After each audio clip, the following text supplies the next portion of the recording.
Hey, Michael Matt here. You tired of those annoying ads cluttering up our YouTube videos? We are too. Start watching our show at the totally ads-free remnant-tv.com. We're all living in a gulag to one extent or another. And we've got to try to bring the light of Christ into this darkness and to the folks around us who are looking for it, who are blind, who are lost. This is what Catholics have always tried to do. Again, even in prison. Father Martin Pascal, born in Spain, joined the priesthood at an early age. When the Spanish Civil War began, he took all of the consecrated hosts from the chapel to go into hiding. When he discovered his dad had been arrested, he left his hiding place to go save him. Unfortunately, the committee discovered he was a priest and immediately imprisoned him, where he spent his remaining time ministering to other prisoners, hearing confessions and distributing the Eucharist he had rescued. When the time of his execution came, Father Pascal refused to turn his back to his executioners. They asked if he had any last wishes. He replied he wished to only give them his blessings so that God would not impute to them the madness they were about to commit.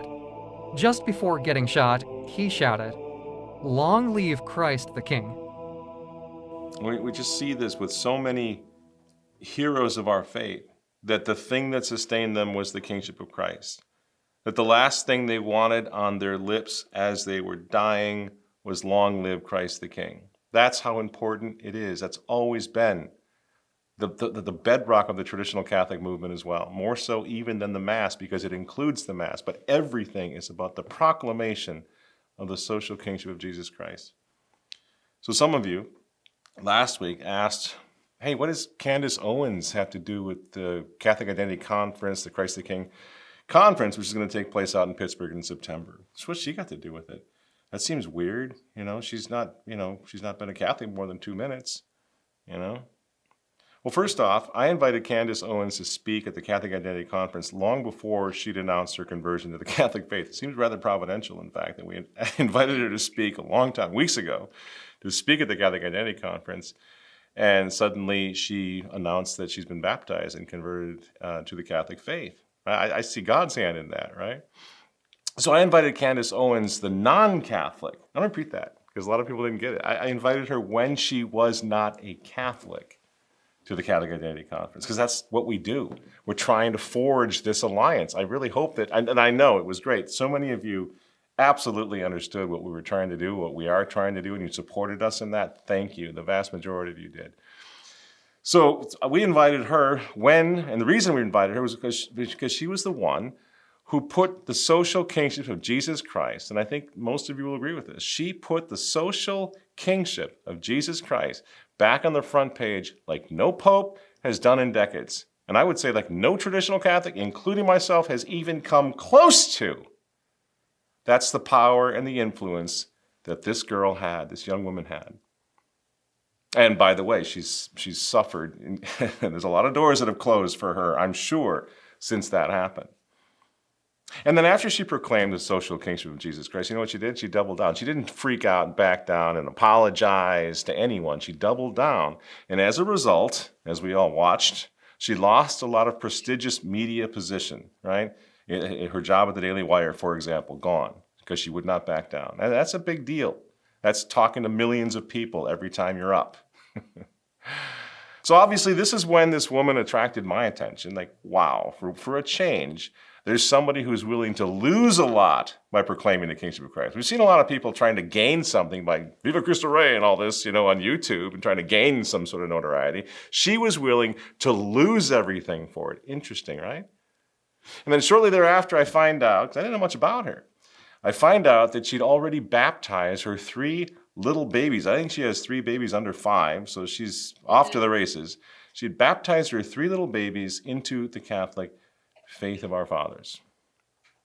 And friends, that just bespeaks a commitment that rises far above anything that could possibly pass for grifting, which is a lot of people accuse her of that. Grifting to what end? Baptizing your kids, becoming baptized, proclaiming Christ King, converting to the Catholic faith. For what?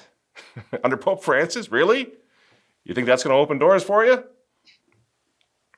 Long story short, I saw in this woman the courage that I'd seen as a young boy, the courage that I'd seen in traditional Catholic pioneers 50 years ago.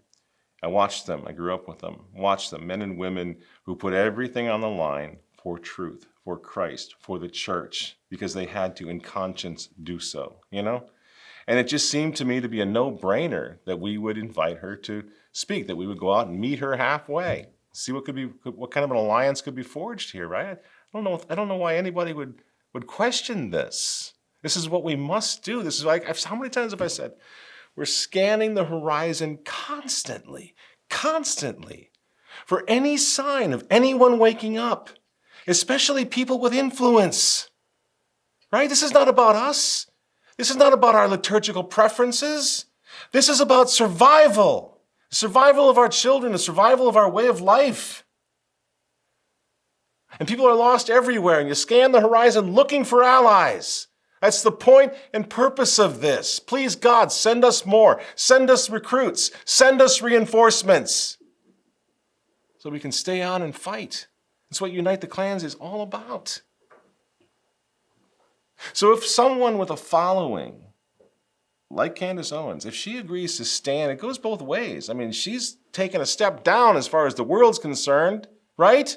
If she's willing to stand with us, with this little remnant of believers, little tratty cat believers, right? She's willing to stand with us. You know? She's got nothing to gain from it, nothing personally to gain. Well, that's the sort of thing that gives our globalist friends wake-up screaming nightmares. Because what if that becomes contagious? With lots of people who are out there lost and looking and beginning to see the light. Can you imagine what happens? What if? Just what if this Catholic counter-revolution were to seriously take off, even in the mainstream? Isn't that what we're shooting for? For the sake of souls? For the sake of restoration? For the sake of our children's future? What if that happens? What then? So I can just come out and do this show or do the Sharp Pilgrimage or do the CIC and just cater to our little group of friends, our little choir, the converted. But what's the point of that? You don't need me for that. What's our strategy? What's our long-term strategy? You see, the Catholic Identity Conference is a conference for adults who want to become more engaged in serious Catholic action, friends. It's an event where polarization has no quarter, and this is crucial. I'm talking about the polarization that is absolutely essential to the success of the enemy's war against the cross and against the church and against tradition. Polarize everybody. Don't let anybody talk. Don't ever put them in a situation where they can talk and find out and discover that they've got a lot in common, enough in common, in fact, to ally with one another and start a war, right? That's what you do. Make sure they never talk to each other. Keep everybody isolated. I'm not that. We're not doing that. So something like the Sharp Pilgrimage, something like the Catholic Identity Conference, these are events where things that matter most can be openly discussed and we can strategize against the enemies of the cross. That's the whole point. That's the whole purpose. And you know what? We need help. We need help taking it out into the middle of the battlefield. And that's what we're doing. It doesn't mean we abandon our core beliefs as traditional Catholics. We will have 3 of the finest bishops in the church right now addressing the Catholic Identity Conference. And they're going to speak on the theological necessity of all men on earth proclaiming the social kingship of Jesus Christ. We'll leave that to them, the theological firepower. We got you covered. We're going to have priests at the Catholic Identity Conference who are going to make the case that the whole point and purpose now of the Latin Mass has always been, first and foremost, to save souls, but also secondarily to foster not some elite movement, not elitism, but rather to strengthen abandoned sheep, little people like us, in fact, millions of us worldwide, to strengthen us in faith, to strengthen us in hope, to strengthen us in charity, so that, please God, we will have the honor of being transformed, even us being transformed into soldiers of Jesus Christ the King, ready to fight, ready to ally ourselves with anyone who will stand with him in this darkest moment in human history. Does anyone doubt? There's never been a darker moment than this. Standing with Christ takes courage, and we're willing to stand with anyone who's got the courage to do it.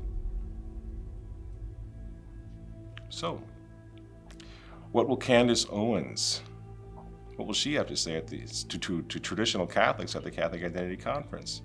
You know what? It's really not so much what she will say. I'm sure it's going to be great, because she's got a lot of experience now. She knows what it's like to be out there fighting.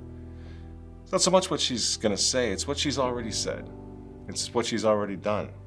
The example she's already shown, the courage she's already manifested. She has fearlessly proclaimed, friends, the one truth that matters more than anything else in this world today. Christ is King. That's what she said. And guess what? Millions heard her say it. And that cannot be unsaid, friends. And for that, I say, God bless Candace Owens, and welcome to the front line.